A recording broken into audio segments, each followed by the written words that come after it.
Mangga Teh Pak.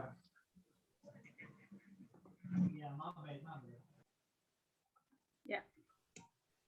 Bismillahirrahmanirrahim. Assalamualaikum warahmatullahi wabarakatuh. Alhamdulillah pada hari Jumat ini tanggal 16 ya, sekarang teh 16 Juli 2021. Saat ini kita diberikan kesempatan, diberikan rezeki, alhamdulillah kita sehat dan ada waktu luang dan niat juga ya untuk bisa berkumpul di forum ini. Mudah-mudahan kita semua berdoa ya, apa yang kita niatkan saat ini bisa menjadi amal ibadah kita, juga bisa menjadi ilmu yang bermanfaat untuk kita semua dan untuk masyarakat secara umumnya, karena kita mah PNS ya, abdi masyarakat, abdi negara gitu. Pada kesempatan kali ini yang akan mempresentasikan sesuatunya itu adalah Bu EN ya, Bu EN Nuraini STME. Bu EN ini dari Cianjur ya Bu ya? Cirebon, Kota Cirebon. Cirebon ya Allah, punten. Saya ingatnya Bu Titi. Dari Kabupaten Cirebonnya Teh? Kota. Oh, dari Kota Cirebon. Aduh, punten nih, perencana muda di Bapeda Kota Cirebon. Nah, yang akan disampaikan judulnya adalah penerapan Blue Ocean Strategy dalam analisis ekonomi pengembangan UMKM, khususnya dalam industri batik ya, karena di Cirebon seperti kita tahu terdapat istilahnya ya, klaster industri batik yang terkenal, bahkan mungkin ke luar negeri juga bahkan ke luar negeri juga sudah terkenal ya, yaitu batik Trusmi. Mungkin di daerah situ juga mungkin Bu En tempat pengembangannya, atau ada di daerah lain ini? Ya, ini studi kasusnya di Garut kebetulan. Oh iya, ini kan waktu itu tugasnya Teh ya, Iya. Tugas waktu diklat perencana JP Muda. Nggak apa-apa. Tapi ternyata relevan loh ya kalau misalnya nanti diterapkan di Cirebon. Oke. Ya, saya mungkin tidak akan berpanjang-panjangnya, termasuk apa itu sebenarnya Blue Ocean Strategy. Itu saya pikir ekonomi banget. Mungkin Kang Nugrahana ini yang begawannya ya, begawan Solo Kang Nuh. Nanti kita perhatikan saja, kita simak apa yang akan disampaikan oleh Bu EN. Mangga Bu EN ini kalau boleh saya kasih waktu 25 menit saja mungkin ya, atau 30 menit lah, 30 menit untuk paparan, nanti biar selebihnya kita pakai untuk tanya jawab dan diskusi. Kepada Bu EN, mangga dipersilahkan. Terima kasih Teh Eva dan teman-teman semua. Mohon maaf ini suaranya agak serak, lagi sebulan tidak enak badan hari ini. Saya dulu ya.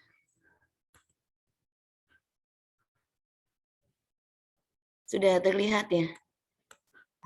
Sudah Bu EN, mangga. Di slideshow mungkin punten. Ini ya? Ya. Ya, ini penerapan Blue Ocean Strategi itu banyak digunakan untuk analisis ekonomi. Terutama saya gunakan di sini pengembangan UMKM, studi kasus dalam industri batik. Jadi waktu itu ketika kami diklat JFE Muda, kebetulan PKL-nya di Garut ya, waktu itu setiap kelompok dibagi dalam beberapa industri. Kebetulan kelompok saya industri batik, dan saya mengambil untuk analis ekonomi menggunakan teori ini, Blue Ocean Strategy. Nah, Blue Ocean ini dikenalkan oleh Profesor Chan Kim dan Rene melalui buku Blue Ocean Strategy. Sebenarnya ada buku lain lagi kelanjutan dari buku ini, yaitu Blue Ocean Shift, jadi pergeseran Samudra Biru gitu. Jadi ini dikenal sebagai strategi Samudra Biru, yaitu strategi untuk memindahkan organisasi dari pasar yang ramai dengan persaingan ketat ke Samudra Biru yang terbuka lebar atau pasar baru yang tanpa persaingan. atau strategi yang menekankan perusahaan untuk tidak memenangkan persaingan dengan cara head to head ya dengan pesaing. Jadi bagaimana kemudian perusahaan bisa melepaskan diri dari persaingan yang ketat yang ada sekarang ini. Jadi ini ada nilai dari pembeli ketinggi, kemudian biayanya kita usahakan relatif rendah, maka itu digunakan pergeseran dari Samudra Biru. Jadi bagaimana menciptakan nilai pembeli tinggi, tapi biayanya relatif rendah. Maka ini perlu inovasi-inovasi dari nilai-nilai yang akan digunakan oleh perusahaan. Langkah-langkahnya ini ada 5. Ya. Langkah pertama, pilih tempat untuk memulai. Jadi kita ini ada pada peta mana gitu, perintis, pejalan atau menetap di situ ya. Kemudian bentuk tim yang tepat untuk inisiatif. Ya. Kemudian langkah kedua, pahami di mana sekarang organisasi atau industri berada. Jadi bersama-sama bentuk suatu gambar yang sederhana menunjukkan sebenarnya kita ada di mana posisinya gitu. Ini di organisasi harus menyepakati bersama kebutuhan pergeseran, karena kalau tidak disepakati bersama akan susah juga kita bergeser dari red ocean ke blue ocean gitu. Jadi satu organisasi itu harus sepakat bahwa memang kita membutuhkan pergeseran. Kemudian langkah ketiga, kita harus mempunyai peta utilitas pembeli dan tingkat non konsumen. Jadi pembeli itu seberapa apa yang dibutuhkan oleh pembeli, dan kita ada tingkat non konsumen yang selama ini bisa jadi tidak pernah kita anggap sebagai konsumen kita gitu. Padahal sebenarnya ini adalah konsumen yang potensial. Jadi kita membuat tingkat non konsumen. Siapa saja yang merupakan tingkat non konsumen untuk produk konsumen kita sebenarnya. Kemudian langkah keempat, cari tahu arah kesananya. Ini menggunakan kerangka 6 jalur, nanti akan diterangkan selanjutnya, dan kerangka 4 aksi. Langkah yang kelima terakhir adalah melakukan pergerakan.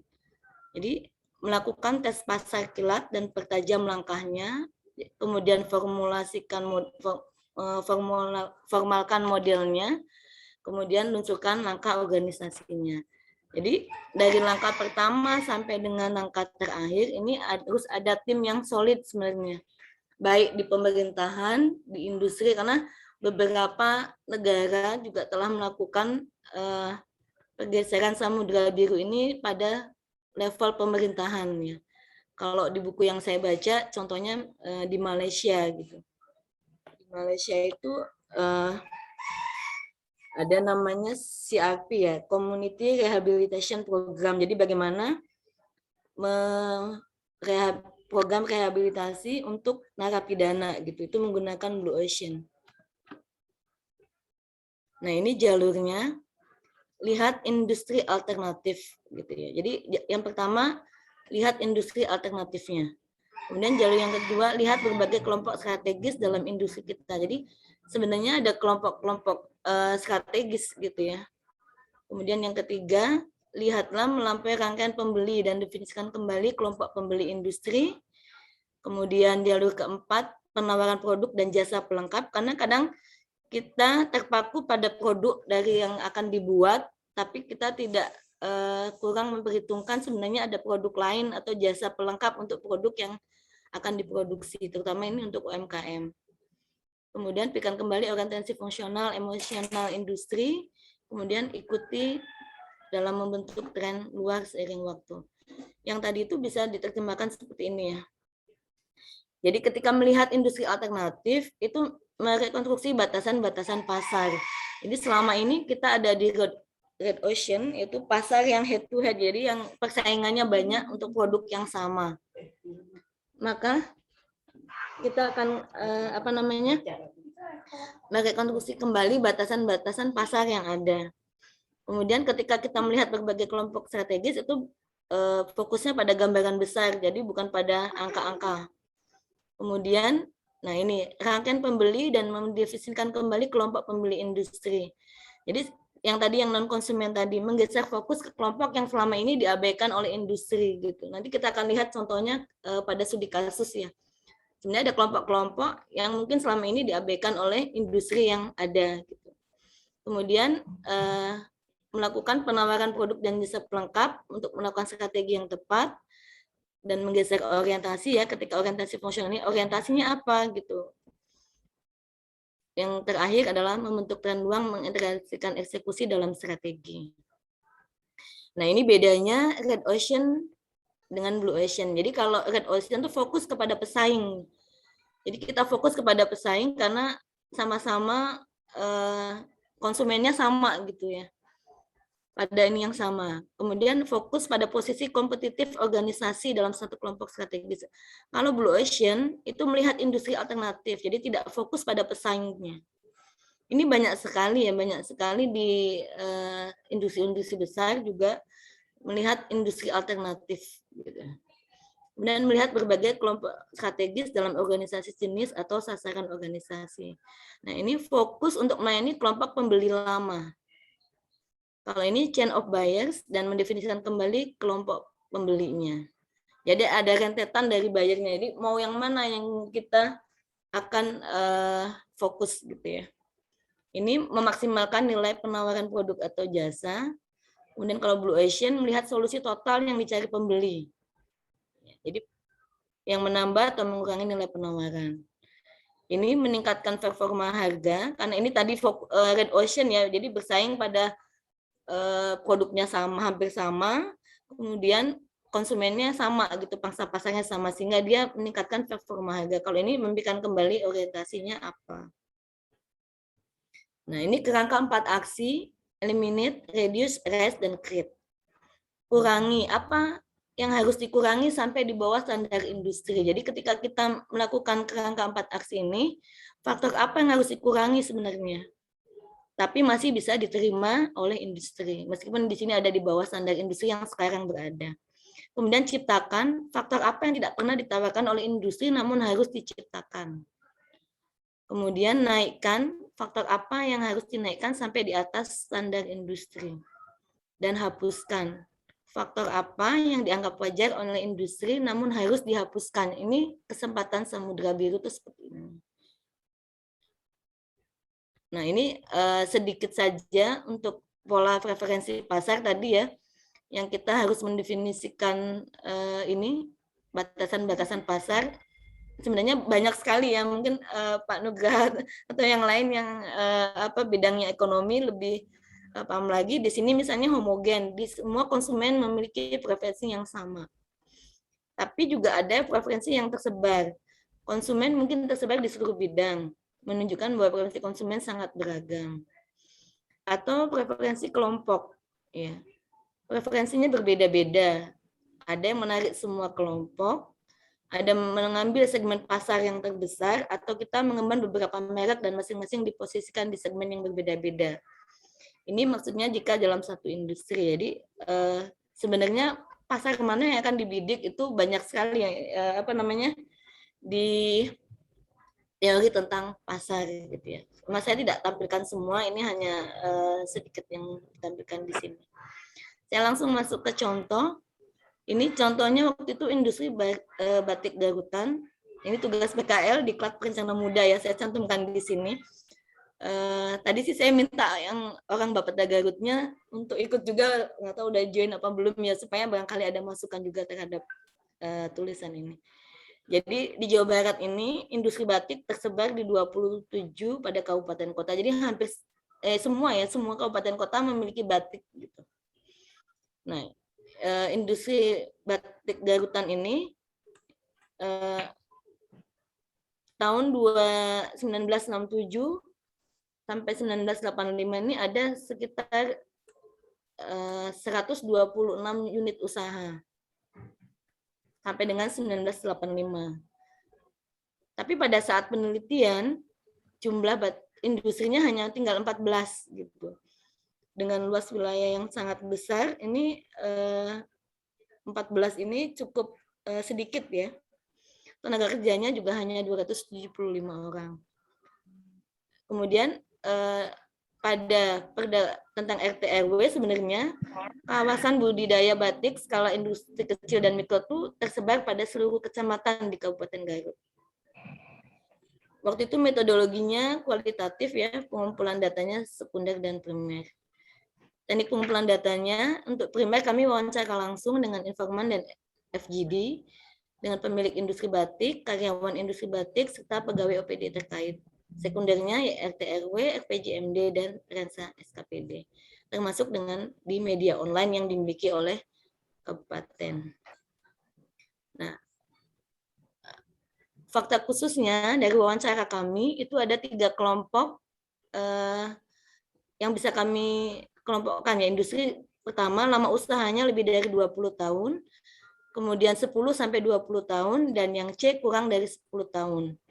Ternyata ketiga kelompok ini punya segmentasi pasar yang sama, yaitu menengah ke atas. Jadi dia hanya satu segmentasi pasar. Karena kalau batik Garut ini dia bahan bakunya juga lumayan bagus ya, tenun kemudian sutra gitu. Jadi dia membidik menengah ke atas. Kemudian konsumen lebih banyak dari luar Kabupaten Garut, antara lain Jakarta. Kalau Garut itu sedikit sekali, malah ada satu industri yang tadi yang C itu konsumen lokalnya hampir tidak ada gitu. Nah, ini jumlah industri juga mengalami penurunan, malah ada satu pembatik ini motif ini ya, satu kurungan ayam ini hanya tinggal 1 orang. Padahal dia belum sempat menurunkan keahlian tersebut. Sayang sekali gitu maksudnya ya.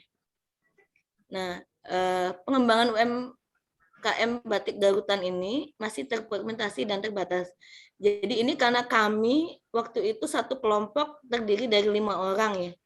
Ada yang bidang sarana prasarana, fisik lingkungan, sumber daya manusia, ekonomi, dan pemerintah. Kebetulan saya ekonomi ya. Jadi faktor yang mempengaruhi penurunan usaha batik dari segi ekonomi yaitu segmentasi pasar yang sangat terbatas, sehingga tidak bisa menangkap potensi yang ada. Kemudian tingkat persaingan lokal sendiri sangat tinggi. Ya, untuk yang lain-lain ini tidak saya bahas ya. Nah, ini usaha A, B, dan C. Tadi yang A ini lebih dari 20 tahun. Untuk usaha yang lebih dari 20 tahun, kemampuan relasi dia baik. Jadi sudah banyak kenal orang ya, pejabat ya, terus usaha-usahaan yang lain gitu. Karena itu pemasarannya melalui penjualan langsung, termasuk pembukaan outlet di ibu kota. Jadi dia ingin mendapatkan lokasi dengan konsumen. Kemudian mempunyai desainer dan pembatik yang loyal. Sedangkan usaha B, untuk segmentasi satu pasar ini dia banyak ikut pameran ya, baik di dalam negeri maupun di luar negeri. Sayangnya memang untuk pameran ini biayanya cukup besar gitu ya. Untuk di dalam negeri aja 17 sampai 20 juta per pameran, ini sekitar 3 sampai 5 hari. Produksinya dia menggunakan sistem maklon, yaitu dikerjakan oleh orang lain gitu. Jadi tidak sama dia sendiri. Kemudian yang C ya, ini menjadi maklon usaha B nih. Ini dia baru kurang dari 10 tahun dan buka showroom di rumah. Dia juga kerjasama dengan agen travel. Jadi kalau ada acara apa gitu ditelepon sama travelnya, kemudian dia buru-buru datang ke tempat itu untuk memasarkan batiknya dan dia sulit berkembang. Nah, pertanyaannya bagaimana segmentasi pasar ini pengaruh keberlangsungan usaha, bagaimana potensinya dan bagaimana strategi usahanya. Jadi ketika red ocean ya, segmentasi satu pasar ini jelas persaingan lokalnya tinggi karena sama-sama di Garut gitu ya. Sama-sama di Garutnya saja sudah cukup tinggi persaingannya. Ketika segmentasi satu pasar, volume penjualannya menjadi tidak optimal gitu. Ya, sehingga kemudian kebutuhan tenaga kerjanya menjadi rendah. Ketika kebutuhan tenaga kerja rendah, upahnya juga rendah gitu ya. Karena upah rendah, maka kurang menarik generasi muda. Akibatnya menurunnya jumlah unit usaha. Kenapa kurang menarik generasi muda? Ini karena kalau batik tadi segmentasi satu pasar ini untuk menengah ke atas, kan prosesnya lama ya, misalnya 2 sampai 3 bulan gitu. Nah, ini karena upahnya juga rendah, ini untuk generasi muda kurang menarik dia. Ya, jadi minat generasi mudanya agak kurang ketika kita berada pada red ocean. Nah, kemudian untuk blue ocean-nya yang ditawarkan adalah tahapan produksinya atau kualitas bahan baku. Jadi bisa mengurangi sebenarnya tahapan proses produksinya. Jadi kalau batik itu ada 1 kali pewarnaan, 2 kali, 3 kali gitu ya. Nah ini bisa dikurangi. Kemudian kualitas bahan baku juga bisa tidak tidak menggunakan bahan yang selama ini digunakan. Kemudian ciptaan penetapan harga baru dan diversifikasi produk, kemudian menaikkan promosi dan kompetensi, dan hapuskan segmentasi satu pasar. Jadi hapuskan segmentasi pasar, menjangkau semua konsumen. Di Garut itu pada saat penelitian ini ada surat edaran Bupati yang mewajibkan sebenarnya PNS itu untuk menggunakan batik gitu ya. Hanya saja kalau menggunakan batik Garut tuh harganya mahal gitu. Jadi malah pegawainya membeli ke Tasikmalaya gitu karena harganya lebih murah gitu. Nah karena apa tadi ke menengah ke atas. Jadi hapuskan segmentasi satu pasar. Implementasinya harus menjangkau semua konsumen. Kemudian tahapan proses produksi itu bisa dikurangi dengan sekali atau 2 kali proses gitu ya. Jadi pewarnaannya mungkin karena harganya bisa lebih murah gitu ya. Kemudian tidak lalu pewarnaannya harus berkali-kali pewarnaan misalnya. Kemudian kualitas bahan baku yang digunakan bisa saja tidak sutra gitu ya, bisa menggunakan bahan katun yang sesuai standar. Ini akan tetap berkualitas baik, hanya saja harganya bisa lebih murah. Kemudian penetapan harga baru, yaitu tadi karena kualitas dan tahapan proses produksinya seperti ini, harganya bisa terjangkau untuk menengah ke bawah. Kemudian diversifikasi produk, bisa menggunakan menciptakan produk lanjutan tadi misalnya tas gitu ya, atau misalnya baju jadi atau yang lain-lainnya. Kemudian naikkan, nah apa yang harus dinaikkan yaitu promosi. Jadi ketika kami ke sana ingin melihat di mana ya industri batiknya itu kami harus cari-cari dulu gitu. Dan padahal waktu itu sopirnya orang Garut sebenarnya ya, tapi dia juga harus cari-cari ini batik ini ada di mana ya gitu. Nah ini menggunakan media informan dan kebijakan penggunaan batik secara luas, penawaran paket wisata yang terintegrasi. Jadi ada promosinya untuk kalangan pemerintah, swasta maupun masyarakat umum. Kompetensinya itu peningkatan pengelola usaha bagi pegawai batik ini oleh pemerintah ya. Nah kesimpulannya seperti ini gitu ya. Jadi segmentasi satu pasar ini sangat mempengaruhi keberlangsungan usaha. Makanya untuk strategi Blue Ocean tadi memperluas pasar, mengurangi tahapan proses, menciptakan penetapan harga baru, dan meningkatkan promosi dan kompetensi. Kami rekomendasinya penerbitan surat tadi ya untuk pelaksanaan tahun pertama dan kedua ya supaya pasar batik Garutannya tumbuh gitu karena ini kalau nggak salah berapa ribu ya banyak sekali PNS di Kabupaten Garut ini. Kemudian proses pendampingan dan pelaksanaan calon pengrajin dan desainer batik karena ini tidak semua pengrajin punya desainer untuk batiknya. Peningkatan kompetensi dan peningkatan promosi. Demikian dari saya, kurang lebihnya mohon maaf. Ya, terima kasih Bu En atas paparannya. Ternyata seperti itu ya, cukup jelas menurut saya. Tadi di awal kita diperlihatkan sedikit teori tentang apa itu Blue Ocean Strategy. Ada ini yang saya sempat catat sih, ada keyword-keywordnya itu adalah 5 langkah untuk melakukan Blue Ocean Strategy. Ada 6 jalurnya juga, dimulai nanti untuk membuka garis depannya itu bisa dimulai gitu. Sama yang terakhir adalah 4 aksi ya Bu En ya. Ada hapuskan, kurangi, naikkan, dan ciptakan. Itu 4 aksi ini justru kalau menurut saya kuncinya di sini sehingga nanti kita semacam punya rencana aksinya itu jelas gitu. Rencana aksinya apa yang harus dilakukan. Kalau di kasus Bu En ini untuk industri batik di Garut, mungkin nanti untuk yang teman-teman yang sudah hadir di sini ber-20 orang bisa untuk kasus-kasus yang memang bisa apa ya, diteliti gitu atau disimulasikan dengan Blue Ocean Strategy ini. Baiklah, saya sekarang ini sebenarnya tadi Bu En baru 25 menitan tadi pas ya. Sekarang kita mulai saja langsung dengan membuka sesi tanya jawab. Mangga kepada Bapak Ibu yang sudah hadir di forum ini, yang akan mengajukan pertanyaan ataupun misalnya menambahkan, mungkin siapa tahu juga ada yang sudah punya pengalaman lain di daerahnya, misalnya memakai metode ini atau apapun, mangga saya persilahkan untuk termin pertama. Sudah ada Bu Tina dari Cirebon juga, Bu Yusrostini, Bu Esi, Bu Hanifah. Ada teman-teman saya dari Cimahi, makasih Maya, Bu Maya, Pak Soni, Pak Subari, Bu Erni, Kang Sandi sudah ada, Bu Reni, Marlina, mangga. Bu Elvi, oh ya sudah, Bu Elvi sudah ada. Mangga, Pak Oleh, Tajan Kawan, Tajan Kawan. Mangga silahkan. Belum ada yang raise hand, gimana? Atau ada Bu Elvi, mangga tuh Bu Elvi, langsung aja lah ya di satu orang aja. Ya, mangga, silahkan. Terima kasih. Ya, terima kasih. Terima kasih Bu Iva. Punten Bu mau nanya, tadi kan yang pakai metode survei juga ya tadi ya, pakai data sekunder ya kalau nggak primer ya?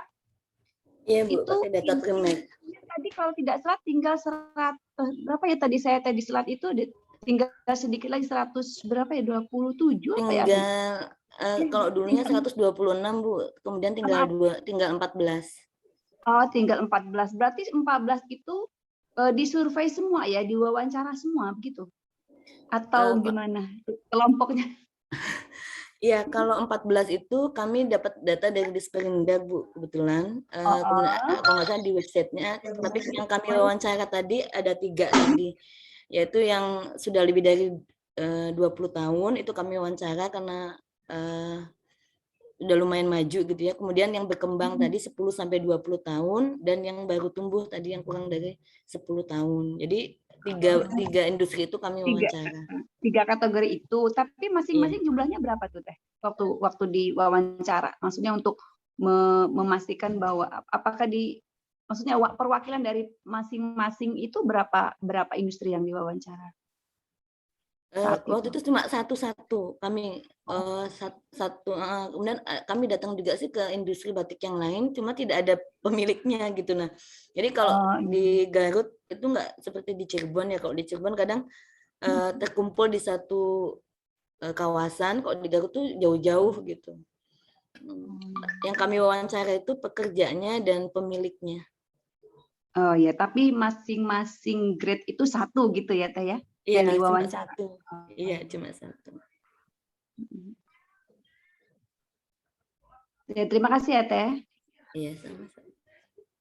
Ya, mangga Bu Elvi sudah itu mungkin itu lebih ke samplingnya ya. Memang ternyata ini juga ya, tinggal 14 unit usaha saja yang pada tahun penelitian itu tahun berapa Bu? 2018 ya. Ini cukup mengkhawatirkan, dari ratusan cuma tinggal segitu. Mangga yang lain ada yang ingin bertanya? Pak Oleh, sudah buka mic Pak Oleh? Ya, iya. Mangga Wilujeng.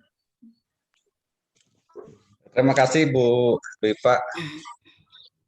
Ini saya kalau dari yang telah disampaikan oleh Bu En ya, kaitan dengan Blue Ocean strategi lebih condong kepada UMKM. Itu emang pernah saya rasakan, saya juga sebagai pelaku UMKM juga ya. Nah, yang saya tertarik tadi Bu En menyampaikan bahwa Blue Ocean strategi ini juga telah dikembangkan di pemerintah, di government. Nah, contohnya seperti apa gitu. Jadi tertarik juga ini. Jadi buat apakah misalkan di peningkatan SDM buat di fungsional perencana kita SDM-nya atau seperti apa, kaitan dengan bisa diimplementasikan di government. contohnya seperti apa, seperti gitu Bu En ya, seperti yang di Malaysia itu, seperti gitu. Apakah ada hubungannya juga kepada ke 4G, layanan internet dan sebagainya seperti gitu. Terima kasih, itu aja Bu En. Terima kasih. Iya Pak, jadi langsung saya jawab ya Bu Iva. Ya, mangga Ya, Mbak langsung. Iva. Saya yang tadi ya Pak ya.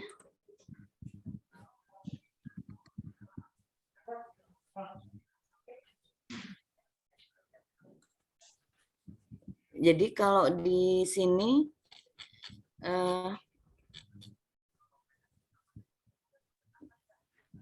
jadi apa namanya, Blue Ocean ini kan dia jadi ini merekonstruksi batasan-batasan pasar. Jadi yang selama ini apa namanya, yang tidak pernah terpikirkan oleh kita. Jadi biasanya seperti ini Pak oleh. Jadi misalnya mau untuk mengembangkan usaha industri UMKM ini kita harus begini, misalnya harus membuat koperasi atau apa. Padahal mungkin tidak selalu begitu gitu. Misalnya ada hal lain yang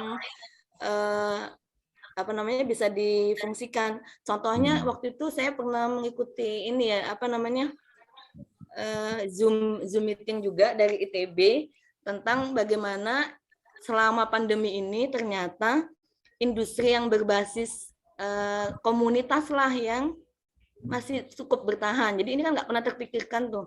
Jadi kita membeli dan menjual dari kita untuk kita gitu, dan itu ternyata cukup bertahan. Selama ini kita menjualnya ke orang luar gitu kan misalnya ya. Nah ternyata setelah pandemi ini justru komunitas-komunitas di desa misalnya, waktu itu studi kasusnya termasuk ada pembicara dari Indramayu ya. Jadi apa namanya, dia komunitas di desa itu menjual dan membeli dari komunitas yang sama. Nah ini kan juga selama ini kita tidak pernah memikirkan itu. Jadi kalau kita jualnya maunya keluar gitu, ternyata sekarang keluarnya susah gitu, maka kemudian di dalam lebih optimal gitu loh Pak. Kalau tadi yang di Malaysia tadi dia tentang ini sih Pak, tentang narapidana, bagaimana kemudian narapidana awalnya nikah serem dan sebagainya. Nah kemudian mereka dimanusiakan, melibatkan Departemen Pertanian, Departemen Pendidikan Tinggi dan sebagainya, malah hasilnya kemudian menjadi ya bagus dan lebih manusiawi gitu. Oh iya. Jadi mencari apa ya Pak? Mencari yang selama ini pasar-pasar yang selama ini kita tidak pernah pikirkan gitu, yang non konsumen tadi. Kalau di Garut tadi kan sebenarnya PNS itu kan banyak ya Pak ya. PNS-nya itu berapa ribu ya, waktu itu saya lupa ya. Nah, misalnya waktu itu saya dites sama tim ITB-nya ketika kami presentasi itu, kalau misalnya beli PNS-nya suruh beli batik Garut yang golongan 1 atau 2 nggak mungkin bisa dong gitu, karena kan memang mahal sekali Pak, harganya tuh sekitar 800 sampai ya hampir sejutaan gitulah. Nah, kemudian kenapa kemudian batik Garutnya tidak dibuat satu warna aja, misalnya kayak di batik Cirebon kan sudah mulai nih Pak dibuat satu warna, sehingga apa namanya, generasi muda bisa mendapatkan uang lebih cepat, tapi dia juga tertarik menekuni batik Garut itu, menekuni batik gitu. Oh iya. Iya. Berarti Bu, jadi Bu yang kayaknya kalau buat di ASN itu lebih kepada terobosan yang baru, inovasi, ya gagasan yang baru yang belum ada sebelumnya, tapi sangat dimungkinkan dirasakan manfaatnya besar sekali buat masyarakat, buat pemerintah juga. Walaupun teknologi sih sederhana, tapi sangat dirasakan manfaatnya. Mungkin kepada ide-ide gila inilah yang mungkin yang diperlukan, seperti gitu kayaknya ya Bu ya, kalau buat di ini. Iya Pak. Ya, seperti lebih gitu. Ke inovasi nilainya. Inovasi Pak, ya, nilai ya, ke inovasi sederhana tapi manfaatnya banyak sekali. Ya, penggunanya seperti mungkin karena ke sana ya, seperti gitu. Ya, terima kasih Bu En ya, makasih Pak Kus, terima kasih. Ya. Mohon Pak Oleh. Mangga yang lain. Ini sambil ngobrol-ngobrol juga ya, saya dulu ingat. Siapa dulu sok Kang Nugraha mangga sok-sok atuh. Kewe ngobrol nama. Iya. Atur nuhun teh Pak kesempatannya. Salam kenal sama Bu En ya, walaupun pernah chatting tapi ketemu gitu. Ya, ternyata satu ini ya, kayaknya satu alumni ya mungkin. Oh, bisa jadi, Pak. Sama ME ya. Iya, MBT Bung Eleh tadi Pak. Oh iya, MNC. Iya, jadi ya karena sokere jengkang Iwan oke nya. Bukan apa, lamun geus ngarian masalah daerah gitu ya Pak Iwan ya, dibikin kuadran gitu ya. Dengan kuningan. Ya itu, tapi intinya memang menarik ya tadi karena baru pertama kali lihat seperti apa sih implementasi Blue Ocean, sering dengar tapi belum pernah mencoba memahami gitu ya. Tapi tadi yang disampaikan Bu En alhamdulillah dapat gambaran ya seperti itu. Nah, kan tapi yang penasaran itu diimplementasikan nggak Bu En ya si saran strategi Blue Ocean yang ditawarkan Bu En oleh industri batik di Garut tadi? Terus hasilnya apakah sukses dengan pasar barunya tadi ya? Atau memang seperti apa gitu? Sampai iya, ke implementasi atau baru tawaran sebatas ide saja? Jadi sebenarnya ini hari ini saya tadi ngundang juga teman saya yang di Bapeda Garut nih Pak. Apakah kebetulan waktu itu di 2018 itu ITB membukukan karya-karya tulis kami yang PKL itu Pak jadi satu buku Bunga Rampai yang diterbitkan ITB Press. Nah, saya nggak tahu apakah kemudian di ide-ide teman-teman kami semua itu di diaplikasikan di Kabupaten Garut atau tidak gitu. Cuma untuk yang batik ini sebenarnya khususnya yang batik ini pada saat penelitian berlangsung kan kebetulan saya juga pulang pergi ya Pak ya, kemudian kalau Sabtu kan libur jadi saya pulang ke Cirebon itu ada kebetulan saya di toko batik ada konsumen batik yang mengatakan seperti ini. Kalau yang ini Mas saya udah punya yang ini, saya udah punya dari daerah ini. Artinya konsumen batik yang sangat loyal itu juga yang tidak loyal dalam satu batik aja juga banyak gitu kan Pak ya sebenarnya. Jadi jangan sampai nanti kejadian misalnya batik Garut tapi made in Cirebon gitu atau batik mana made in mana gitu, made in Tasik misalnya. Nah, itu jangan sampai seperti itu. Jadi konsumen lokalnya tadi karena ini perencanaan waktu itu untuk perencana, jadi saya membidiknya konsumennya itu adalah PNS tadi Pak, PNS di Kabupaten Garut dulu selama 1 atau 2 tahun. Kemudian ketika itu berkembang bisa lagi meningkatkan nilainya gitu. Karena ini pembatiknya juga tinggal sedikit gitu. Mudah-mudahan sih diaplikasikan ya Pak. Tapi saya juga belum tahu ini belum tahu iya, apakah barangkali ide-ide laporan gitu ya dari yang pernah diwawancara gitu. Mungkin mereka mengaplikasikan strategi Blue Ocean ini dan hasilnya seperti apa itu mungkin akan lebih ini ya. Ya lebih kelihatan hasilnya gitu Bu En. Mungkin bisa ditanyakan juga sih. Tapi boleh satu pertanyaan lagi. Tadi kan juga menarik ya teman-teman Pak. Kalau misalkan sekarang juga di masa pandemi ya, tadi juga Bu En menyebutkan seperti itu, UMKM kan kebanyakan sekarang bermasalah ya. Kalau hasil survei BPS di Jawa Barat itu yang menjadi kendala utama itu adalah kesulitan pemasaran ya. Seperti halnya yang di Sumedang juga sektor perdagangan yang juga di dalamnya banyak UMKM itu paling terkontraksi ya kalau di Sumedang. Nah, jadi yang paling terpuruk itu dan ternyata yang di satu sisi kan Infocom tumbuh pesat ya. Kalau di Sumedang hampir 23% tumbuhnya, jauh dibandingkan sektor-sektor lain yang terkontraksi. Nah, sebetulnya kan ada pemanfaatan teknologi digital gitu ya, yang kemudian belum adaptif dilakukan oleh para pelaku UMKM. Kendalanya karena memang usia yang relatif tua dan jarang menggunakan internet. Sementara pengguna internet itu kan di kalangan generasi Z ya, paling banyak kalau di Sumedang, kemudian generasi milenial gitu. Nah, itu akhirnya apakah bisa juga mungkin Bu En punya gambaran gimana nih cara implementasi Blue Ocean untuk UMKM di masa pandemi saat ini misalkan itu Bu En? Kalau ini seperti yang tadi saya ceritakan Pak Nugra, jadi tadi berdasarkan penelitian oleh lembaga LPPM ITB gitu ya Pak, bahwa tadi yang berkembang itu yang komunitas tadi, yang apa namanya UMKM berbasis komunitas. Jadi malah ada yang contoh kasusnya ya, yang Blue Ocean tadi kan awalnya kalau UMKM biasanya kita selama ini menjualnya keluar gitu kan ya Pak ya, menjualnya keluar dari daerah kita gitu. Nah sementara konsumen yang ada di sebelah kita kadang jarang dilirik gitu. Nah ini bisa kita shifting tadi ke Blue Ocean tadi, yang non konsumen ini sebenarnya konsumen potensial kita sebenarnya. Jadi bisa berbasis komunitas tadi. Kemudian yang Bisa. selama ya. Iya, Iya Pak. maksudnya tapi bisa dibalik juga nggak, misalkan ya tadi udah alhamdulillah ya udah disebutkan seperti itu gambarannya.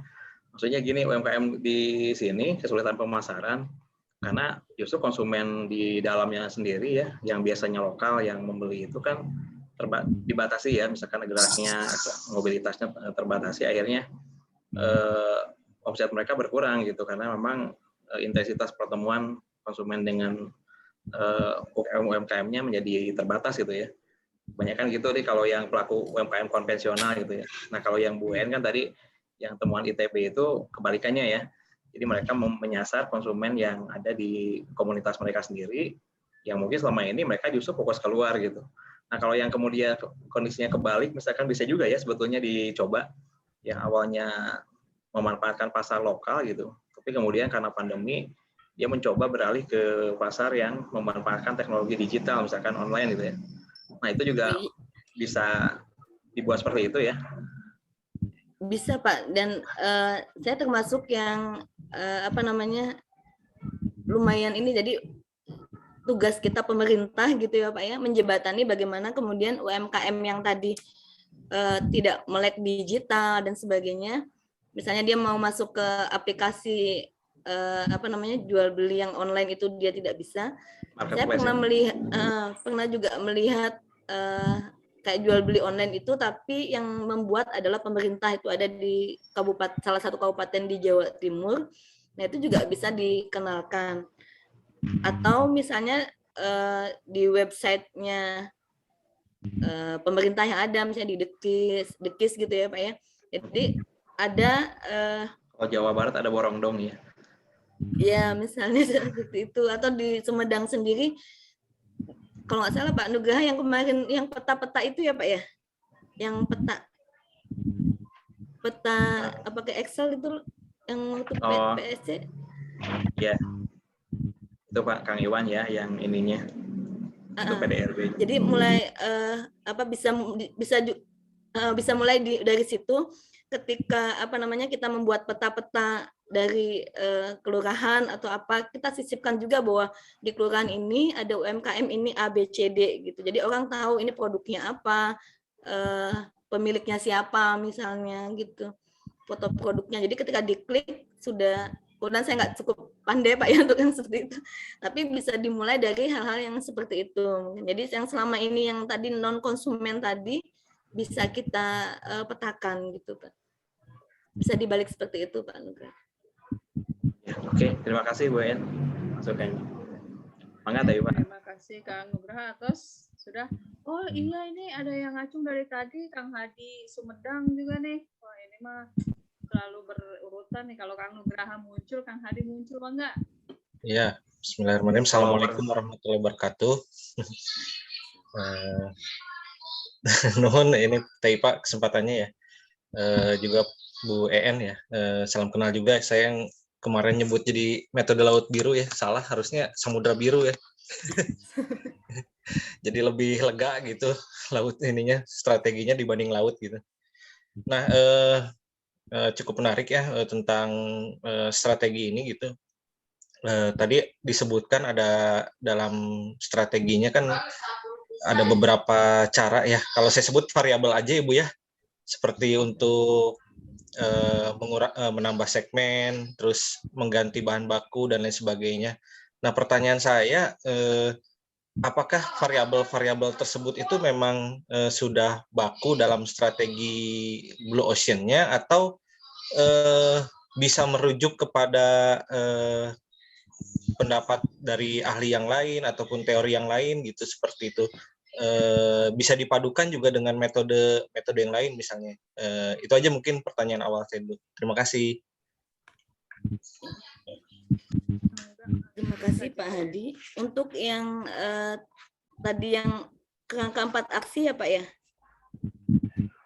Nah, kalau kerangka 4 aksi memang di Blue Ocean itu bakunya seperti itu Pak, yang saya baca ya Pak ya, yaitu bahwa ada hapuskan, naikkan, ciptakan, dan kurangi. Tapi apa yang ingin dihapuskan, apa yang ingin dinaikkan, ciptakan, dan kurangi ini akan tergantung dari masalah apa yang ingin kita selesaikan gitu.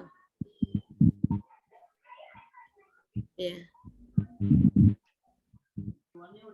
Jadi permasalahannya emang selalu ke arah efisiensi usaha ya, atau ada lagi Bu permasalahan yang lainnya misalnya terhadap suplai bahan baku dan lain sebagainya, atau gimana Bu ya? Bisa juga Pak, maksudnya misalnya hapuskan apa yang ingin dihapuskan. Misalnya kalau misalnya bahan baku berarti kurangi rantai pasok yang panjang misalnya, atau apa. Jadi yang tadi untuk yang kasus di Malaysia tadi yang hapuskannya kan tidak selalu kemudian secara ekonomi ya Pak ya, tapi lebih ke masyarakatnya gitu. Apa yang harus dihapuskan nih, stigma negatif tentang apa misalnya gitu. Tapi kerangka 4 aksinya sih tetap itu Pak, tetap ERC itu tadi. Eliminate, reduce ya. Seperti itu. Ya. Oke. Nuhun Bu En. Iya, sama-sama, mohon maaf ini Ya. Ya ini saya juga Bu En kalau coba menangkap tadi apa yang sempat saya baca-baca juga sebenarnya kan selain ada Blue Ocean Strategy juga ada sebenarnya ada Red Ocean Strategy ya. Kalau saya tidak salah tangkap nih, ini juga dari sekelas baca-baca dikit aja.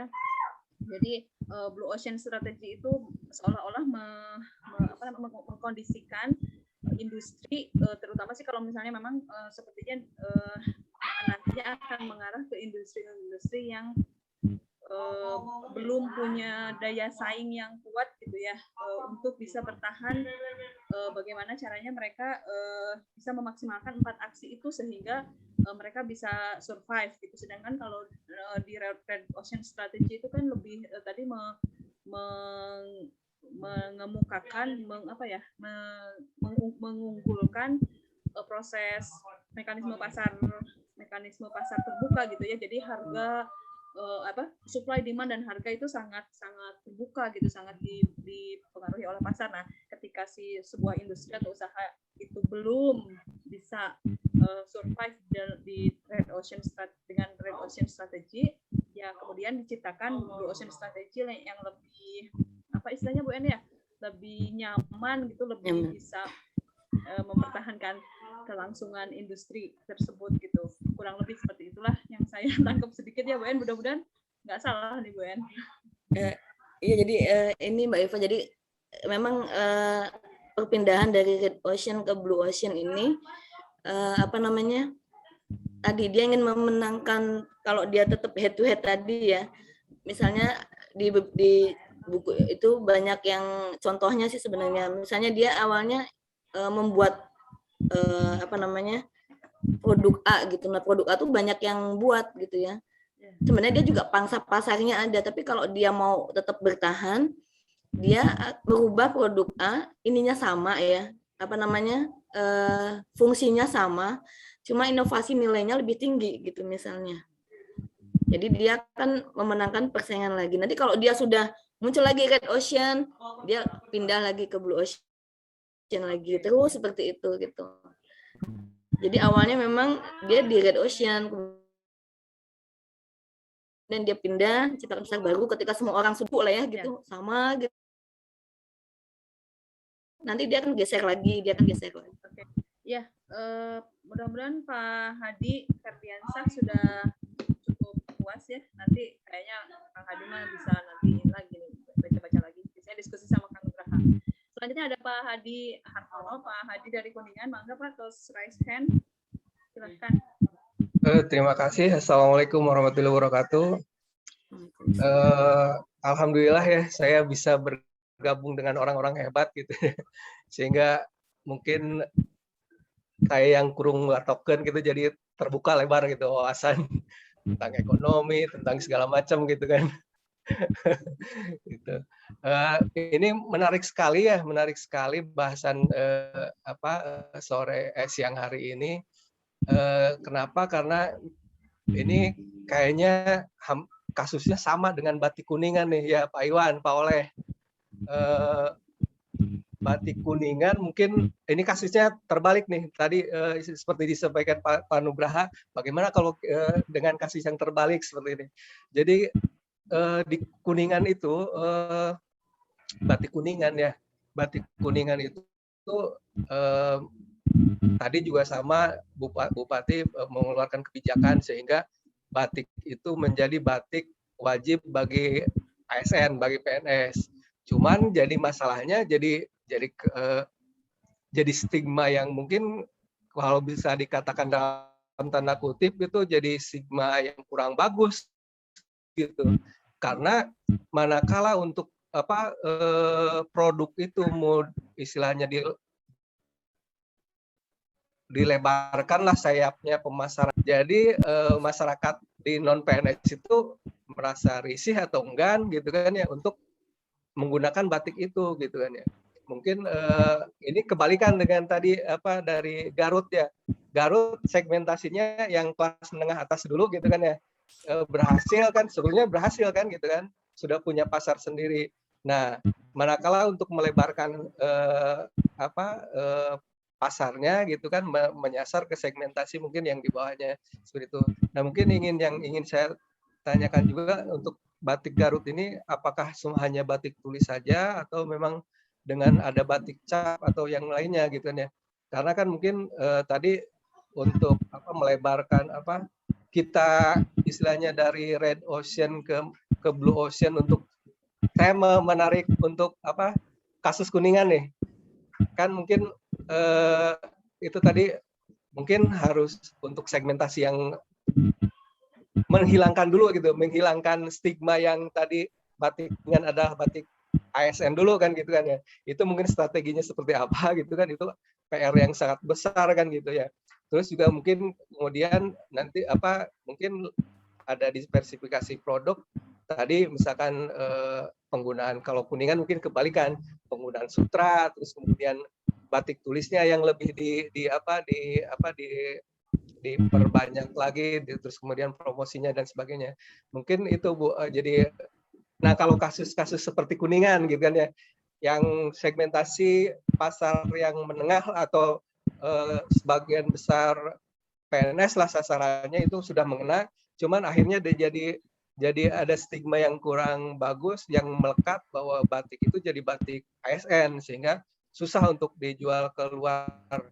Nah, mungkin tadi kalau misalkan tadi ada strategi Bupati menerapkan kewajiban untuk itu jangan sampai kayak Kuningan nantinya. Mungkin itu saja Bu. Terima kasih. Assalamualaikum. Ya, Waalaikumsalam. Iya Pak Hadi. Jadi untuk yang Kuningan ini untuk yang dipakai PNS itu batiknya motifnya sama semua ya Pak? Banyak motif, cuman kan ada khasnya. Yang membedakan batik Kuningan dengan batik lain itu kan ada khas. Dan itu semua karena memang orang kalau sudah mendengar batik Kuningan, udah, oh itu batik PNS kan gitu. Jadi itu udah melekat duluan gitu. Itu mungkin nggak tahu mungkin strategi pasar strategi promosi yang kurang bagus atau gimana gitu kan. Akhirnya sukses dipakai oleh ASN, tapi jadi akhirnya susah untuk dipakai menyasar ke segmentasi yang lain seperti itu. Motifnya banyak Bu, cuman ada khas gitu. Khas batik Kuningan itu ada, pasti melekat di batik Kuningan gitu. Iya Pak. Coba saya ini jawab ya Pak ya. Jadi tadi untuk sebenarnya untuk batik ini kan bisa tidak hanya kalau Garut tadi kenapa ininya saya PNS ya Pak ya, karena kan kalau batik Garut dia mahal gitu ya Pak ya, mahal, kemudian orang tidak bisa membeli, penduduk lokalnya sendiri tidak bisa membeli itu karena mahal, jadi kemudian mengrajinnya malah jadi turun gitu, karena sudah tidak banyak orang yang menggeluti batik. Makanya dibuat untuk menengah ke bawah gitu. Kalau yang asli batik tulisnya memang ini Pak, apa namanya, mereka menggunakan bahan yang mahal. Tapi batik cap juga ada sih kalau di Garut.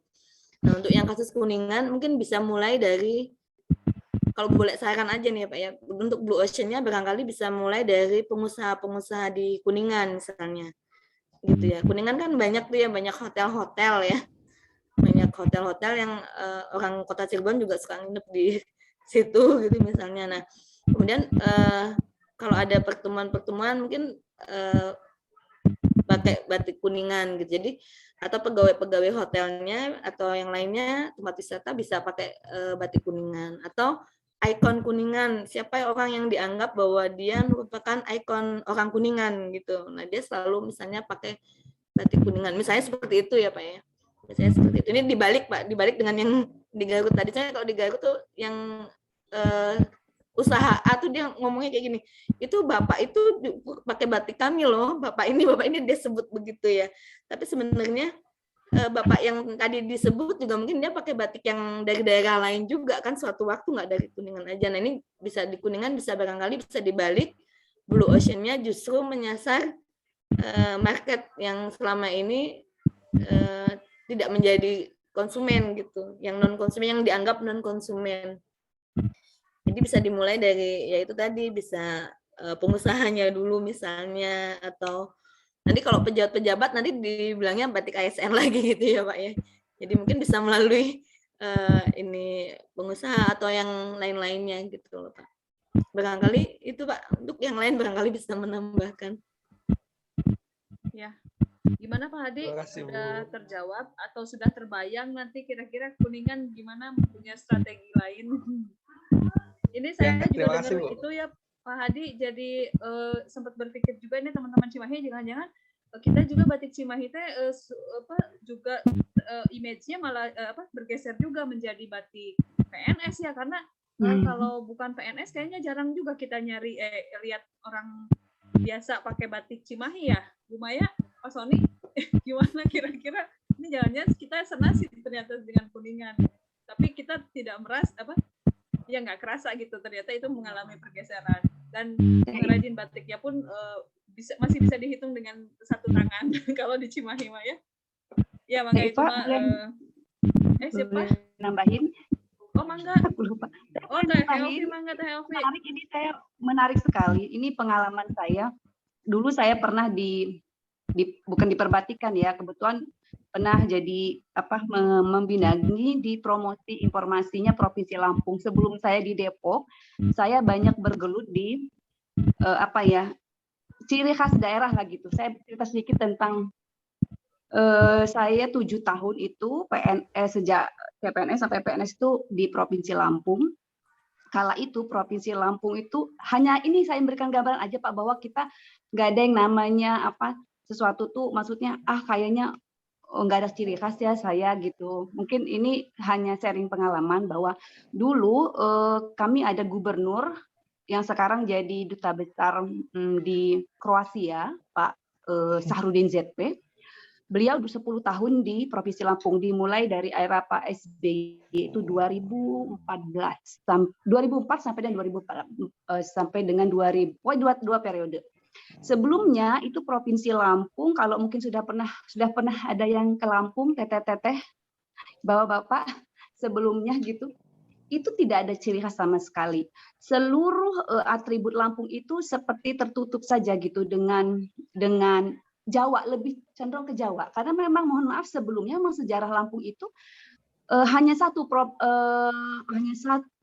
gubernur yang putra daerah, yaitu Z.A. Pagaralam. Dan nama Z.A. Pagaralam itu adalah orang tuanya si Pak Gubernur Lampung lah, kira-kira gitu, yang Pak Sahrudin. Dan kayak misalkan nama-nama gedung kami, nama-nama gedung di Provinsi Lampung, hal-hal itu lebih banyak ke Jawanya, bukan berarti bahwa kita nggak tahu ya. Mungkin saat itu tidak ada tidak ada, mungkin karena bukan putra daerah, jadi mungkin tidak paham, tidak mengerti, dan juga tidak ada yang mengawal gitu ya, bahwa Lampung itu kaya akan budaya dan sebagainya. Pada akhirnya beliau menjadi gubernur Lampung pada tahun 2004, itu berubah total penampilan dari Provinsi Lampung itu. Kebetulan saya waktu itu bertugas di Biro Pemberdayaan Perempuan. Itu kami yang tadinya tidak punya ciri khas baju Lampung, batik Lampung, dan kami memang tidak ada, waktu itu tidak ada pengrajin, sampai saat pun saya tidak mendengar ada pengrajin batik di Lampung. Jadi semua ke Cirebon jadi tapi di Lampung itu dia punya historis dari apa ya, kekhasan batiknya begitu. Jadi mereka sekarang mulai digali lagi dulu corak-coraknya itu apa gitu. Jadi nilai itu pertama yang dimiliki Lampung. Lalu kemudian ada lagi ketika itu membooming, Pak Gubernur juga saat itu dengan wali kota, seluruh dunia usaha, ruko entah apa itu semua ada ciri khasnya. Ciri khas apa tuh kayak apa? Siger dan sebagainya itu ada di mana-mana. Lalu membumikannya lagi supaya cepat batik itu diproduksi dalam jumlah yang banyak dan banyak pilihannya gitu Pak. Kalau yang di Garut kan pangsa pasarnya awal 800 itu udah menurut saya memang udah tersebut memang betul TN masih tersebut Bapak itu pakai saya loh, karena ada suatu kebanggaan tersendiri ya bahwa dia memakai itu karena dia mampu secara ini. Cuman bagaimana dengan membumikan si produk sendiri untuk bisa dirasakan dimiliki oleh semua orang kan, semua kalangan. Begitu booming batik Lampung itu, dia ada macam-macam Teh. Ada yang harga 50 kita bisa dapat, cuman di luar jahit ya. 50 ada ini, tapi coraknya itu ini gitu, apa berkembang pesat dan bisa mengikuti selera ya, selera orang Lampung dan orang bangga. Saya sendiri bangga banget gitu waktu menjadi PNS begitu, wah kita nggak perlu ke Tanah Abang lagi, mohon maaf kan dekat Lampungnya. Kalau ke Jakarta gitu ya udah dibeli aja ke Tanah Abang gitu. Itu mengalahkan itu. Jadi saya rasa itu kemudian jadi memang pangsa pasar harus dijajar yang siapa yang mampu dikatun. Dan kalau masalah pengrajin malah justru menurut saya yang Garut ya terus secepat mungkin tuh yang satu apa pengrajin tadi ada satu ya yang belum diturunkan itu sebenarnya harus segera ditangkap itu corak-coraknya itu mungkin akan ada nilai historisnya sehingga bisa memunculkan itu di kemudian hari. Kalau masalah siapa yang membuat itu sebenarnya kalau saya bergelut di teman-teman yang pengrajin, mereka sebenarnya yang mahal itu di awalnya Teh. Di awal tuh buat ini ya kalau Cirebon, buat pola awalnya dulu si batik gitu. Habis gitu kan cepet ya. Karena kakak saya sendiri juga bergerak di situ tuh nggak perlu harus kita usaha sendiri gitu. Mereka sebenarnya menyiapkan polanya seperti ini motifnya, udah bawa ke Cirebon gitu, itu dibawa ke Lampung lagi dan itu diterima oleh masyarakat Lampung gitu. Dan dari mulai grade A, grade yang biasa-biasa sampai grade mau mahal juga ada gitu itu. Memang yang saya ingin share itu memang gimana kepala daerah sebenarnya mau membawa itu kemana gitu. Kemudian juga mungkin penggalian terhadap nilai-nilai historis dari misalkan apa nih, nggak cuma sekedar batik aja punya gitu. Seperti Depok aja saya bukan ini ya, Depok juga nggak ada ini, tapi batik Depok punya batik tetapi juga tidak terus membumi lalu kemudian dipakai oleh tidak gitu. Karena memang itu mungkin harus lebih digali lagi gitu. Yang khas banget yang membuat kita itu menjadi bangga memakai produk itu dulu kita harus ini gitu. Masih kalah dengan enak nih di online atau ke Tanah Abang atau ke Tamrin City gitu, lebih kompetitif, lebih corak, lebih ini, lebih fashion, lebih bagaimana gitu. Seperti itu. Memang kepala daerahnya. Lalu dan kita harus membuat kita sendiri kayaknya bangga gitu terhadap keragaman dan kekayaan budaya yang di situ. Kalau untuk yang pengrajin saya rasa memang 1-2 kalau memang di situ ada potensi pengrajinnya alhamdulillah, kalau enggak juga saya rasa kalau untuk ini tidak harus di situ gitu. Bisa bekerja sama dengan yang sudah ada di daerah lain. Mungkin itu aja. TN, makasih. Makasih. Makasih Bu Elvi. Ya, sama-sama. Yang lain masih ada waktu kita kira-kira 8 menit. Enggak deh, masih banyak. Maaf, setengah jam lagi. Mangga. Yang baru bergabung siapa ya? Bu Intan dari mana? Bu Intan teh ya? Ada Teh Titan, Bu Titan, apa kabar?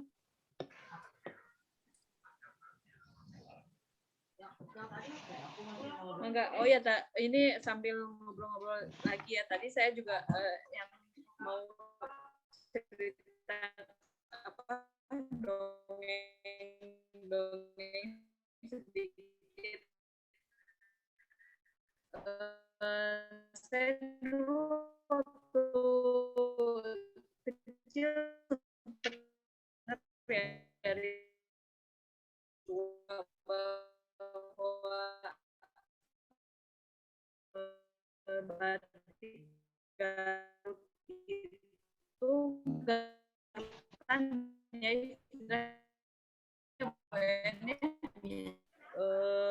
inilah apa ada prestisnya gitu. Oh, punya kain batik Garutan yang asli, yang maksudnya yang bagus, yang sutra, yang motifnya apa gitu ya. Saya juga nggak hafal waktu itu. Saya juga apa namanya nggak ngerti gitu.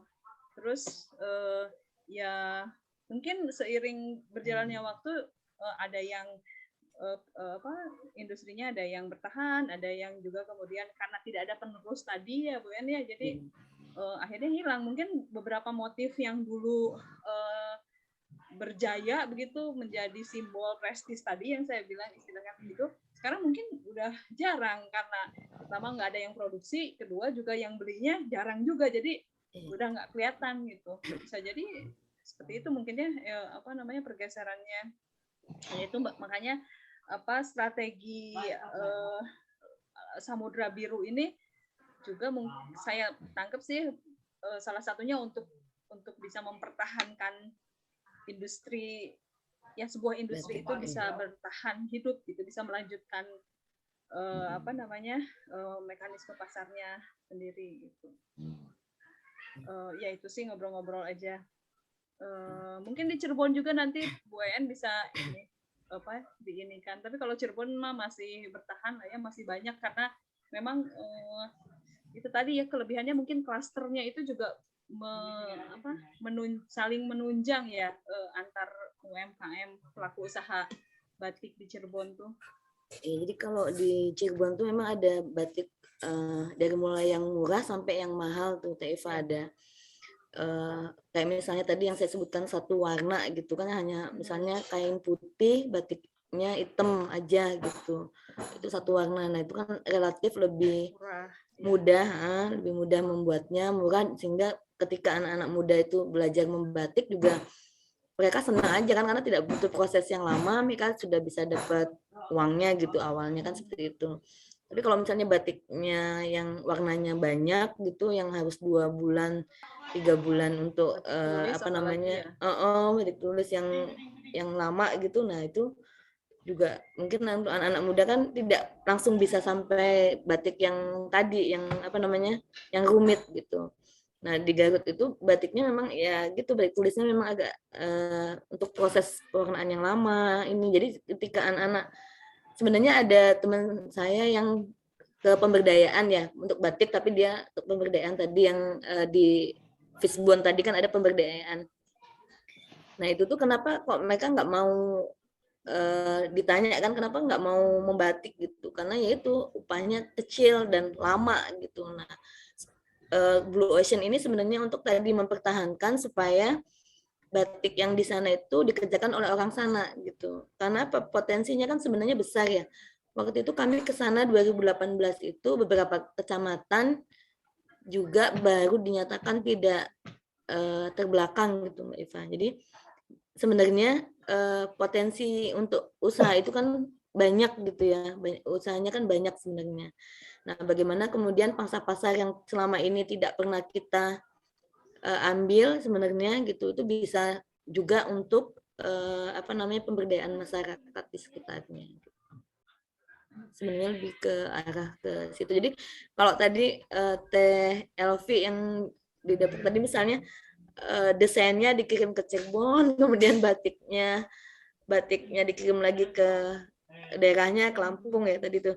Nah itu kan tidak artinya tetap saja nanti ketergantungan kepada daerah yang lain, Iya, sementara daerah daerah lain. sementara daerah sendiri sebenarnya punya potensi yang harus dikembangkan gitu. Jadi Iya, iya. untuk daerah-daerah yang terbelakang tadi, misalnya yang baru lepas dari status itu, kan harus diberdayakan. Nah, ini apa yang harus diperbuat oleh pemerintah, karena kita pemerintah gitu, untuk supaya anak-anak muda tadi bisa jadi punya pekerjaan atau penghasilan. Gitu. Lebih ke Itu arah karena dulu situ semua.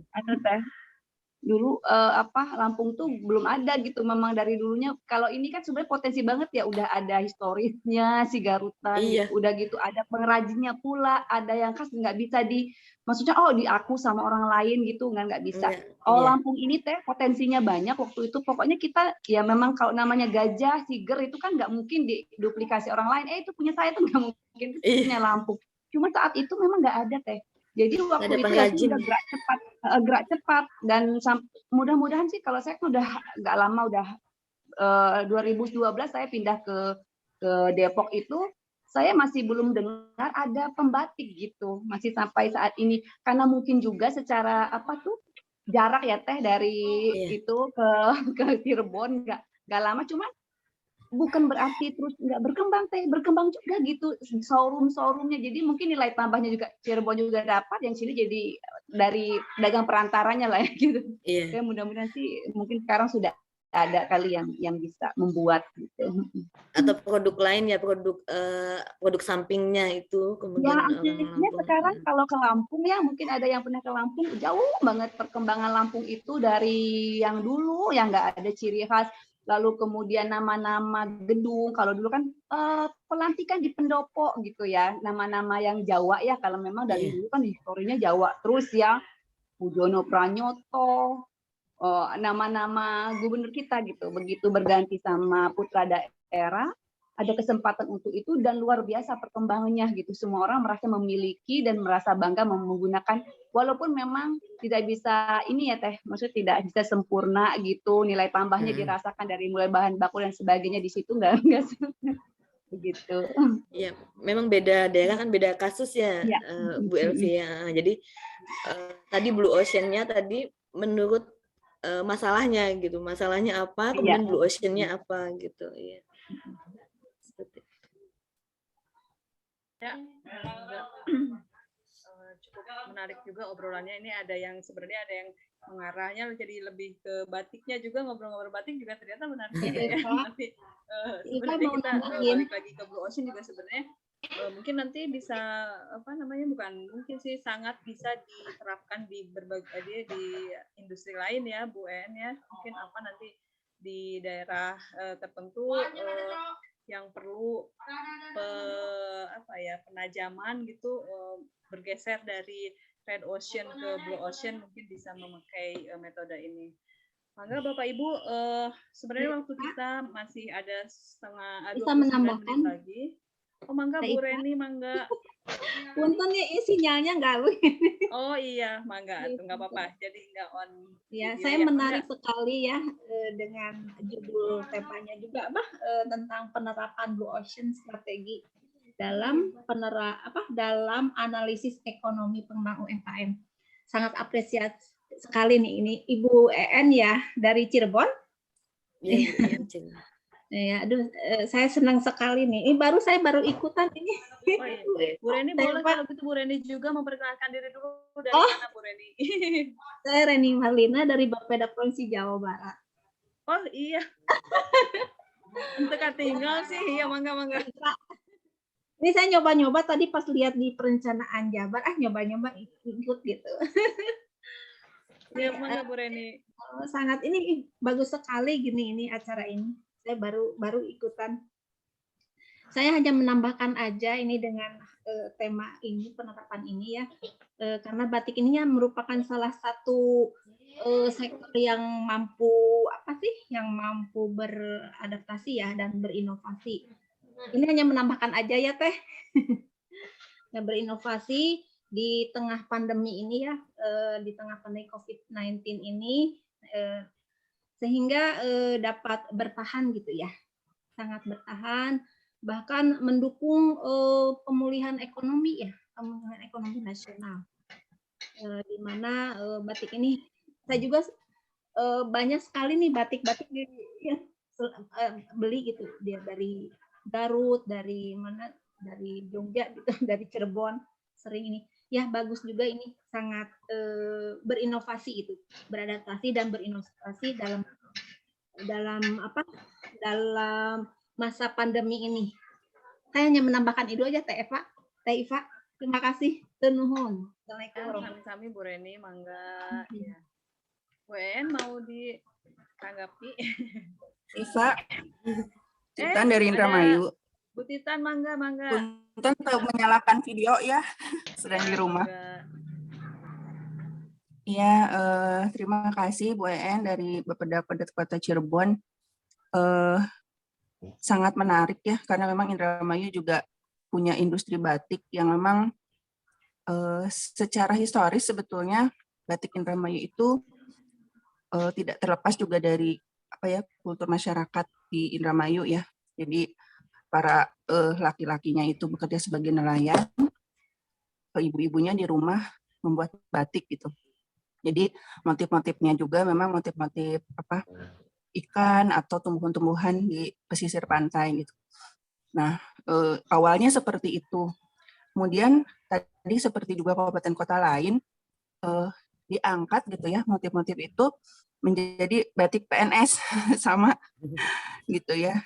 Cuman alhamdulillah sepertinya walaupun perkembangannya tidak pesat gitu, anak sekolah, kemudian PNS dan beberapa mungkin ya sudah melebarkan sayap gitu ya.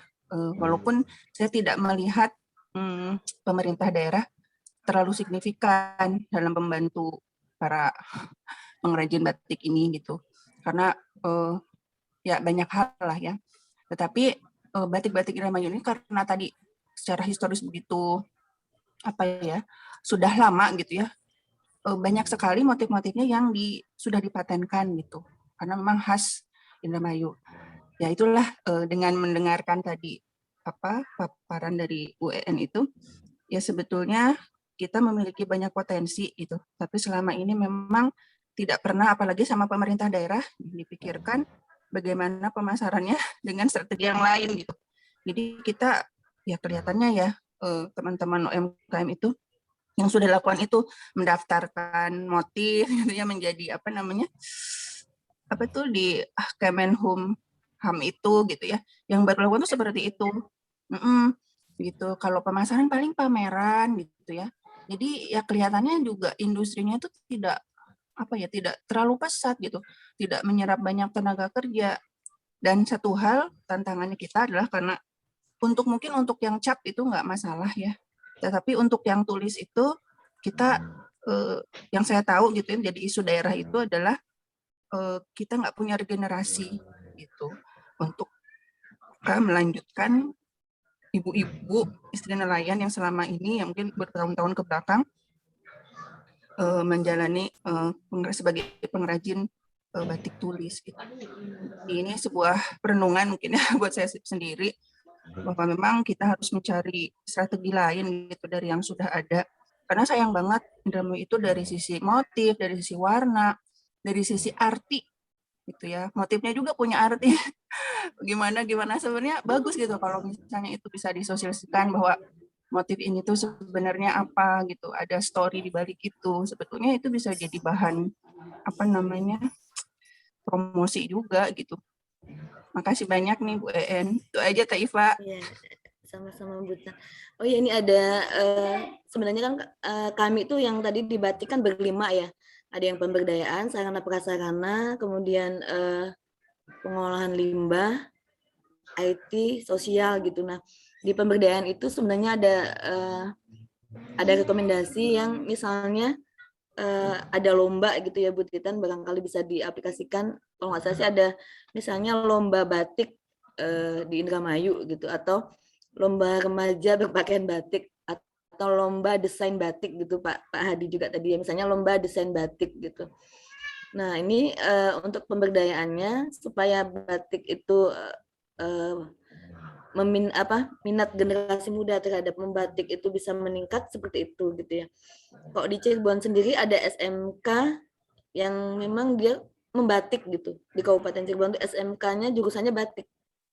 Jadi melestarikan batik, kebetulan saya juga beberapa sempat gitu membeli produk mereka, ya lumayan bagus gitu untuk dari produk SMK ini. Jadi SMK-nya ada SMK batik. Nah, bisa jadi untuk pemberdayaan tadi menarik minat generasi muda tadi, bisa tadi lomba busana, batik, atau misalnya desain, karena desain juga termasuk yang agak susah ya di Garut itu. Untuk yang mendesainnya sendiri juga sudah mulai langka gitu, desain batik tuh. Tapi mungkin sekarang dengan teknologi dan sebagainya barangkali bisa disiasati juga ya bagaimana mendesain batiknya gitu. Untuk pemberdayaannya seperti itu barangkali. Karena ini harusnya kalau saya kan dari segi ekonominya saja ya, barangkali untuk Blue Ocean sebenarnya bisa kami terapkan di 5 aspek tadi ya, aspek sumber daya manusianya, aspek pemberdayaannya gitu. Tapi kemudian karena kami dibagi-bagi, jadi untuk Blue Ocean-nya hanya diterapkan pada aspek ekonomi. Tapi kalau misalnya nanti kita bicara sebagai suatu pemerintahan gitu ya, itu semua aspek sebenarnya harus terlibat ya. Seperti yang ada di PowerPoint tadi, bahwa kita butuh tim yang solid untuk shifting ke Blue Ocean gitu. Jadi kalau timnya nggak solid, agak susah juga gitu suatu pemerintahan beralih ke Blue Ocean tadi. Apakah itu kita akan mengangkat UMKM atau kita akan mengangkat aspek-aspek lain? Tidak selalu UMKM sebenarnya ya. Jadi Blue Ocean ini bisa diterapkan juga untuk bidang-bidang yang lain. Seperti juga yang saya baca beberapa teori yang bisa diterapkan di dunia usaha atau di misalnya penelitian operasional gitu ya, atau riset operation, itu juga kan bisa diterapkan di pemerintah sebenarnya atau apapun. Jadi pemerintah sebagai suatu subjek objek gitu ya, bisa menerapkan teori-teori yang ada disesuaikan dengan masalah apa yang ingin diselesaikan gitu. Tapi tentu butuh tadi tim yang solid untuk menerapkan suatu teori atau aplikasi. Begitu Bu Iva. Terima kasih banyak Bu En. Ya, sama-sama Bu. Mangga yang lain masih ada waktu, mungkin ya mau ngobrol-ngobrol yang lain juga mangga. Kang Sandi, kumaha damang? Alhamdulillah teh, tadi telat jadi tidak sempat menyimak. Jadi sekarang lagi ini aja lah, mendengar yang lain aja dulu sementara. Mangga, ada Bu Tio Kota Bandung. Apa kabar Bu Tio? Ini saya kayak guru gini ya, ngabsen biar rame ini teh maksudnya. Bu Tio apa kabar? Oh, lagi ini kali lagi ditinggalin. Mangga atau Ibu Bapak akang teteh yang lain, kalaupun misalnya tidak kita cukupkan saja. Tadi juga ini saya juga sebenarnya ada panggilan ini panggilan untuk biasalah darurat kalau hari Jumat suka garang busuh nanti buat hari Senin apa gitu. Tapi emang enggak, kalau misalnya masih ada yang lain tadi Bu Elvi Depok sudah pamit duluan, Pak Subari sudah pamit duluan. Mangga yang lainnya kalau misalnya tidak ada kita cukupkan, mungkin dicukupkan saja Bapak Ibu. Ya atau ya Kang Iwan, Kang Iwan? Cukupkan saja teh, kalau memang tidak ada yang lagi, mungkin nanti ada sesi foto barengnya, jangan lupa. Mangga boleh. Ya, sebelum sesi foto bareng ya kita cukupkan saja pertemuan kita kali ini. Alhamdulillah, terima kasih banyak Bu En atas presentasinya, diskusinya, sharing ilmunya. Terus terang ini buat saya pribadi benar-benar baru sih ya. Saya juga tadi sempat sebelumnya baca-baca sebentar. Ini justru jadi apa ya? Ya terima kasih juga buat teman-teman semua. Ini forum ini kan benar-benar mendorong gitu ya. Sedikit banyak jadinya apa ya gitu ya. Jadi ada baca-baca lagi lah. Ada keinginan untuk baca buku lagi atau artikel-artikel yang ada di internet yang bisa menambah wawasan kita.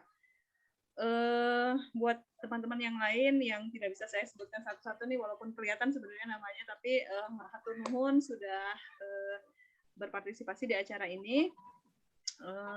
Mudah-mudahan jadi ilmu buat kita semua ya, ilmu yang barokah, yang bermanfaat. Kita tutup pertemuan ini. Fotonya mah nanti ya, Kang Iwan, kita tutup aja dulu ya forumnya ya. Tutup aja dulu deh. Forum ini secara resmi ya dengan bacaan hamdalah, alhamdulillahirabbil alamin. Selanjutnya nanti ada foto bareng, maka itu mah dipimpin Pak Iwan. Saya sebagai moderator menutup acara diskusinya. Wabillahi taufiq wal hidayah. Assalamualaikum warahmatullahi wabarakatuh. Mangga Kang Iwan. Waalaikumsalam warahmatullahi wabarakatuh. Terima kasih semuanya. Ya. Terima kasih. Terima kasih kepada Teh Ipa atas ininya untuk jadi moderator. Baik Bapak Ibu semua, izinkan kami untuk melakukan sesi potret untuk kenang-kenangan. Kameranya harap dihidupkan. Umaya yang ini mohon dihidupkan ya. Kita hanya punya satu jendela. Baik, saya kasih aba-aba Bapak Ibu. 1, 2, 3. Bu Mereni. Ya, 1, 2, 3. Oke.